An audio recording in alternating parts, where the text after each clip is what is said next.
Good morning, students. So, first and foremost, welcome. This is Digvijay Singh. Welcome to the physics class. We are studying standard 10th, continuing with the same chapter, light, reflection of light, spherical mirrors. So, now we are done with the ray diagram and going towards the numericals.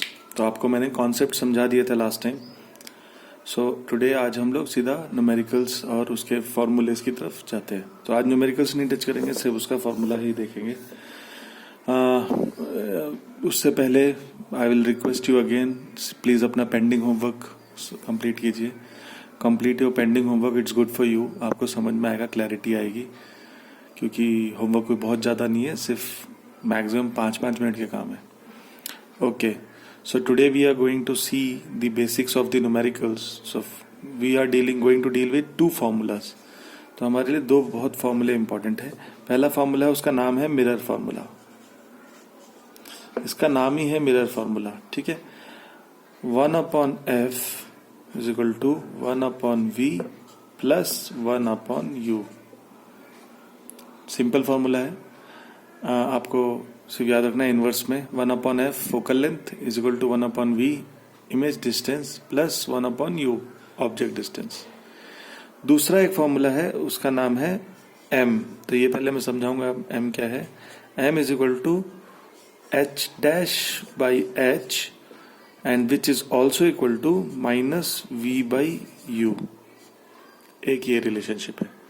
तो ये ही दो फॉर्मूले हैं और यही दो फॉर्मूले पे हमारा पूरा स्फेरिकल मिरर्स का न्यूमेरिकल बेस्ड है. तो ये फॉर्मूले के टर्म्स को आपको पता है. ये फोकल लेंथ है, ये इमेज डिस्टेंस है, ये ऑब्जेक्ट डिस्टेंस है. इसको बोलते हैं mirror formula. 1/f is equal to 1/v plus 1/u.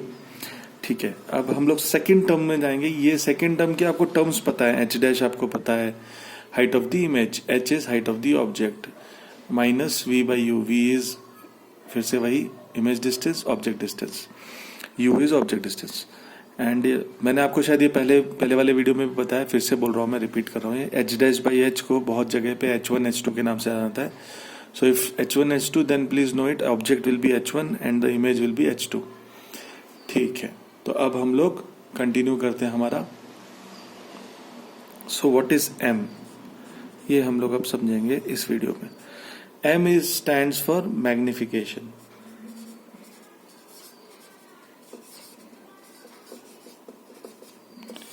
M stands for magnification. Magnification आप समझ रहे हैं. मेरे पास एक ऑब्जेक्ट था इतने साइज का. अब या तो इसकी इमेज सेम रहेगी, या तो इसकी इमेज बड़ी हो जाएगी, या तो इसकी इमेज छोटी हो जाएगी. बराबर है. तीन ही चीज हो सकती है. या तो इससे इमेज डिक्रीज हो जाएगी साइज में, या तो इससे इंक्रीज हो जाएगी, या तो इसकी सेम साइज रहेगी. तो ये जो रेशियो है, ये जो डिफरेंस है, ये बताने वाला जो कॉन्सेप्ट है, उसी का नाम है magnification. So magnification is denoted by the term m. और इसी को देखिए आप, h डैश बाई h. सो अगर मैं उसका डेफिनेशन में बोलूं, what is m, what is magnification. Magnification is a ratio of height of the image upon height of the object. Simple, h dash upon h. तो इमेज की height object की height से कैसी रहेगी, उसका क्या रेशियो रहेगा, और वो उसके रेशियो में छोटी होगी, बढ़ेगी या कम होगी. ये डिफरेंस को समझने में हमें सिंपल है, h डैश अपॉन h. तो ये आपको क्लियरली समझ में आ रहा है. What is magnification. It's a ratio of the height of the image by the height of the object. कि इमेज की हाइट के साथ ऑब्जेक्ट की हाइट का रेशियो जो है, उसी को बोलते हैं मैग्निफिकेशन. अभी देखिए, मैथ्स एंड फिजिक्स की भाषा में this term magnification has numerator upon denominator. दो चीजें हैं. अब इसमें तीन ही कंडीशंस हो सकती हैं. पहला, numerator is greater than denominator. दूसरा, numerator is equal to denominator. तीसरा, numerator is smaller than denominator. बराबर है. और तीनों कंडीशन में एक स्पेसिफाइड आंसर ही आने वाला है. तो मैं आपको इसके आगे की कुछ चीजें टेक्निकली समझा रहा हूं, तो ध्यान से देखिए इसको. तो जब जब न्यूमरेटर डिनोमिनेटर से बड़ा होगा, your answer will always be greater than 1. Answer हमेशा एक से बड़ा आएगा. करके देखिए आप, कुछ भी. 5 डिवाइडेड बाई 2, तो answer will be 2.5. 10 divided by 2, answer will be 5. 20 divided by 2, answer will be 10. कुछ भी जब भी न्यूमरेटर बड़ा होगा, मैं आपको एग्जांपल देता हूँ, 3 divided by 2 1.5, so 1.5 is greater then 1. So numerator जब भी डिनोमिनेटर से बड़ा होगा, so answer will always be greater than 1. Second case, when numerator is equal to denominator, then answer will always be 1.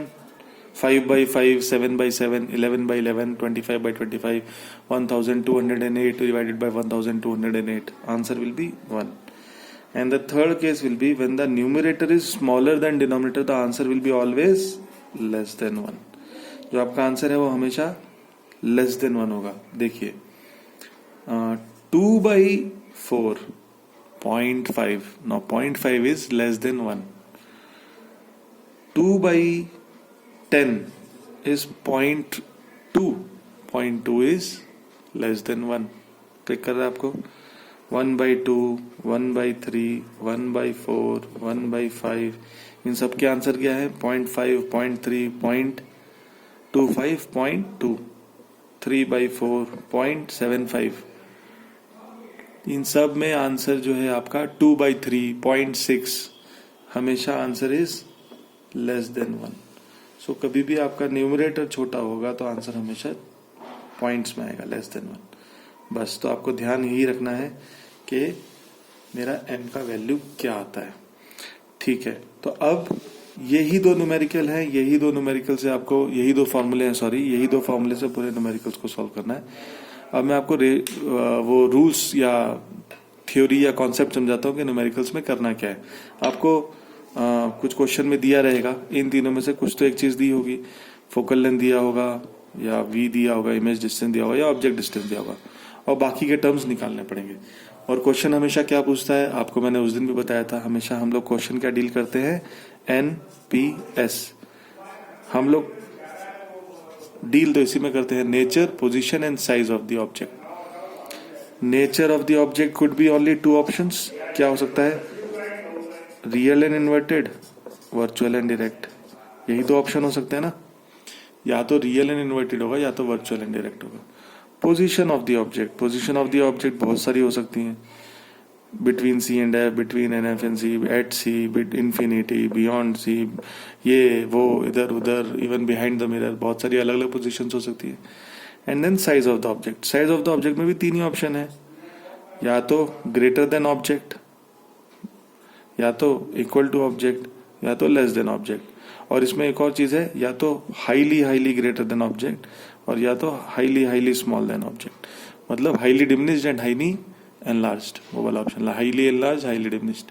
ठीक है, तो यही तो ऑप्शन है सारे हमारे पास, और ज्यादा ऑप्शन नहीं. ठीक है, तो अभी इनको हम न्यूमेरिकल्स में कैसे सॉल्व करेंगे, ये देखिए. आपको न्यूमेरिकल में कुछ ना कुछ वैल्यूज दी होंगी. जनरली जो एक बेसिक बोर्ड में और आपके टेक्स्ट बुक में एग्जाम्पल्स है, उसमें आपको हाइट ऑफ द ऑब्जेक्ट दिया रहता है, आपको ऑब्जेक्ट डिस्टेंस दिया रहता है, एंड फोकल लेंथ दी रहती है. बाकी आपको वैल्यूज निकालनी है. सिंपल है. तो इन फॉर्मूलेस को यूज करते हुए मैथ की तरह समझना है. पर प्रश्न है मेरा, ये NPS कैसे निकालेंगे, उस पर ध्यान दीजिए. फिर जब हम न्यूमेरिकल सॉल्व करके एग्जाम्पल्स देखेंगे तो आपको एकदम क्लैरिफाई हो जाएगा. तो NPS कैसे निकालेंगे? नेचर निकालने के लिए मुझे एक वैल्यू को निकालना है, उस वैल्यू का नाम है M. अगर मुझे नेचर फाइंड आउट करना है तो मुझे M की वैल्यू निकालनी. M की वैल्यू जो है वो मुझे डिफाइन करेगी कि इसका नेचर क्या है. Position of the object, position of the image. Position of the image कैसे मिलेगी आपको? बेसिक है, V, या पढ़ चुके हैं. जहां आपका V होगा वहां आपकी पोजीशन होगी. आपको पता है V आपका प्लस आया तो आपको पता है it's behind the mirror. V आपका माइनस आया, आपको पता है in front of the mirror. और वो जो डिस्टेंस आएगा नंबर, वो आपको बताएगा कि क्या आंसर है. सो प्लस माइनस का भी इधर रेफरेंस है, और जो हमारा डिजिटल नंबर आने वाला है, डिजिट आने वाली है, उसका भी रेफरेंस है यहाँ पे. उसके बाद है साइज. तो साइज ऑफ द इमेज की बात कर रहे हैं हम, तो यहाँ पे हमारे लिए है H'. तो H' का जो आंसर आएगा, अगेन V की तरह वही, जो हमारी H' की वैल्यू आएगी उसके ऊपर डिपेंड करेगा कि एनलार्ज हुई है, स्मॉल हुई है, या इक्वल साइज है.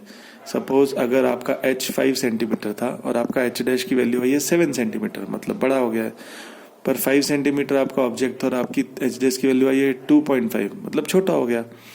पर अगर H' की वैल्यू 5 ही आई है, मतलब सेम साइज है, तो फिर से वही एच डैश बड़ा है, छोटा है या सेम है या कैसा है, वो भी आपको एच डैश, और ऑफ कोर्स इसमें भी प्लस माइनस होगा, तो प्लस माइनस से आपको समझ में आएगा कि वो जो हमारा आपने याद होगा इरेक्ट या फिर इन्वर्टेड, वो वाला फंडा समझ में आएगा।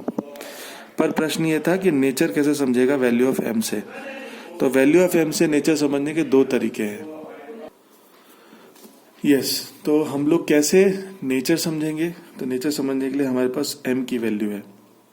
तो देखिए एम की एक डिजिटल वैल्यू आएगी, मतलब नंबर जो न्यूमेरिकल वैल्यू आएगी, या तो वो होगी 0.75, 0.3, 1 से छोटी, या तो वो होगी 1, या तो वो होगी 1 से बड़ी, या तो 1.5, 1.8, या फिर कुछ अच्छा नंबर 3, 7, 9, कुछ भी। यही 3 आंसर आएंगे, 1 से छोटा, 1 या 1 से बड़ा, छोटा, बड़ा और इक्वल टू 1। तो ये तो उसका नंबर है जो हमें बताएगा कि हमारा साइज क्या है। पॉइंट्स में आंसर आया मतलब आपका डिमिनिश्ड, बड़ा नंबर 1 से आया तो मतलब एनलार्ज, और 1 आया तो सेम साइज। पर m की वैल्यू भी प्लस या माइनस आ सकती है, बराबर। मतलब वही क्वेश्चन में आपको +2 भी आ सकता है और आंसर -2 भी आ सकता है। तो अगर आपका आंसर प्लस आया तो इसका मतलब आपकी वैल्यू जो है वो वर्चुअल एंड डायरेक्ट है, तो यही आपको याद रखना है। और अगर आपका आंसर माइनस आया तो आपका जो इमेज है वो रियल एंड इन्वर्टेड है। तो जो मेन इंपॉर्टेंट कॉन्सेप्ट है वो ये है। तो मैं फिर से इसको रिवाइज करता हूँ, काफी खिचर पिचर हो गया इधर।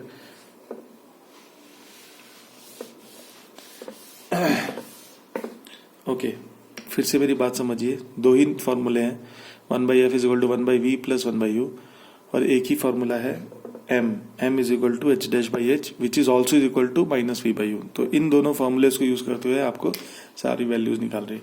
अभी technically nature, position and size find करना रहता है हमको हर क्वेश्चन में। तो नेचर कैसे फाइंड करेंगे? नेचर फाइंड करने के लिए आपको वैल्यू ऑफ m निकालनी पड़ेगी। अगर value of m positive I plus, तो इसका मतलब है वो वर्चुअल एंड इरेक्ट इमेज होगी। अगर नेचर m की वैल्यू माइनस आई तो उसका मतलब होगा वो रियल एंड इन्वर्टेड वैल्यू है।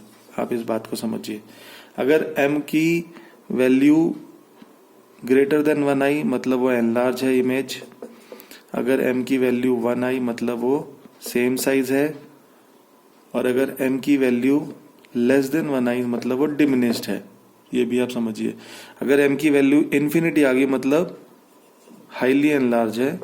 और अगर m की वैल्यू बहुत छोटी या 0 ही आ रही है लगभग, तो वो इसका मतलब है हाईली डिमिनिश्ड है। ठीक है, ये 5 वैल्यू हो सकती है। नेचर समझ में आ गया।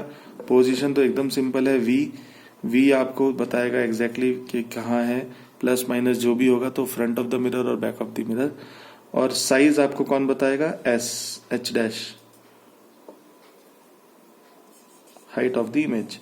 तो हाइट ऑफ द इमेज आपको बता देगी कि साइज बड़ी हुई, छोटी हुई, या तो इसमें भी प्लस माइनस डिफरेंट चीज है। उसका जो न्यूमेरिक नंबर है, जो न्यूमेरिक वैल्यू आएगी, वो एक नंबर अलग है। आई थिंक यहाँ तक आपको समझ में आ गया होगा। ऑलरेडी हम लोग ये चीजें क्लासेस में देख चुके हैं, बट स्टिल अब हम लोग इस पे न्यूमेरिकल्स जब सॉल्व करेंगे तो आपको ये क्लैरिटी आ जाएगी। तो इस पे मैं आपको बोलूंगा कि मैं न्यूमेरिकल्स पहले आई थिंक टेक्स्ट बुक की एक्सरसाइज के न्यूमेरिकल्स कर सकते हैं, एंड देन उसके बाद मैं प्रदीप, जो मेरे पास बुक है प्रदीप की, उससे मैं सॉल्व अनसॉल्व क्वेश्चंस को आपको 1-2 क्वेश्चन सॉल्व करके दूंगा, बाकी होमवर्क में दूंगा। तो आप लोग वो करके मुझे होमवर्क भी दीजिएगा, और प्लस उससे हम लोग क्लैरिफिकेशन या डाउट क्लास कुछ होगी तो लेंगे। आई थिंक दिस इज आपको समझ में आया होगा। ये सिर्फ 2 ही हमारे मेन पॉइंट से याद रखिए। हमें मिरर फॉर्मूला याद रखना है, 1/f = 1/v + 1/u। हमें मैग्निफिकेशन याद रखना है, -v/u h'/h। इन्हीं वैल्यूज को यूज करना है। हाँ, इसमें एक इंपॉर्टेंट चीज है जो मैं बोलना शायद भूल गया हूँ, मैं फिर से याद दिला देता हूँ। भूला नहीं हूँ, पहले वीडियो में याद दिलाया आपको। मैंने बताया था f की वैल्यू कॉनकेव मिरर में एक होगी और कॉन्वेक्स मिरर में। सपोज मैं आपको एक लाइन बोलता हूँ, spherical mirror, converging mirror with focal length 10 centimetre. तो इसका मतलब क्या है? मैं कॉन्वेक्स मिरर की बात कर रहा हूँ, और कॉन्वेक्स मिरर में आपको पता है फोकल लेंथ इस तरफ होता है। तो वही न्यूमेरिक वैल्यू 10 जो है वो मेरे लिए जब मैं न्यूमेरिकल सॉल्व करूंगा तो -10 बन जाएगी, क्योंकि वो इधर है वैल्यू। और वही सेम क्वेश्चन को अगर मैं आपको बोलूंगा spherical mirror with focal length 10 centi diverging mirror with focal length 10 centimetre, तो उस केस में मेरा फोकल लेंथ जो है वो क्या बन जाएगा, कॉन्वेक्स मिरर में इधर होता है तो वो +10 बन जाएगा। तो ये एक चीज ध्यान रखना है आपको कि कॉनकेव मिरर का फोकल लेंथ हमेशा नेगेटिव होता है और कॉन्वेक्स मिरर का फोकल लेंथ हमेशा पॉजिटिव होता है। दोनों मिरर हो, कोई भी मिरर हो, कॉनकेव हो या कॉन्वेक्स हो, हर बार यू की वैल्यू नेगेटिव होगी क्योंकि ऑब्जेक्ट हमेशा मिरर के सामने होता है। वी की वैल्यू आगे पीछे आ सकती है depending on the case. Convex mirror है तो हर बार प्लस आएगी, कॉनकेव मिरर है तो पहले 5 बार में नेगेटिव आएगी, सिर्फ एक बार में पॉजिटिव आएगी। सिमिलरली एच की वैल्यू हमेशा पॉजिटिव होगी, कोई भी मिरर हो, चाहे कॉनकेव या कॉन्वेक्स। एच डैश की वैल्यू कॉन्वेक्स है तो हमेशा ये भी प्लस आएगी, हमेशा प्लस आएगी, और अगर ये कॉनकेव है तो पहले 5 केसेस में माइनस आएगी, 6th केस में ये भी प्लस आएगी। तो इस तरीके से अगर आप तो बेसिकली हम लोग 3 चेक पॉइंट्स रखते हैं। एक है हमारा रे डायग्राम, दूसरा है हमारा टेबल जो हमने टेबल बनाया था, आपको मैंने होमवर्क दिया था, और तीसरा है न्यूमेरिकल। तो ये न्यूमेरिकल वैल्यू वो टेबल में बराबर वही जगह फिट हो रहा है क्या, और तीसरा हमारा जो रे डायग्राम है। इन तीनों का कॉम्बिनेशन से क्वेश्चन को चेक कर सकते हैं कि मैंने जो क्वेश्चन किया है वो राइट है या रॉन्ग है, मेरा जो न्यूमेरिकल वैल्यूज है ये वो सही है कि नहीं। सो इसी के साथ हम ये वीडियो यहाँ पे एंड करते हैं और नेक्स्ट वीडियोज में हम लोग न्यूमेरिकल सॉल्व करके देखेंगे और मैं उसमें आपको कुछ होमवर्क्स दूंगा। So thank you very much, धन्यवाद।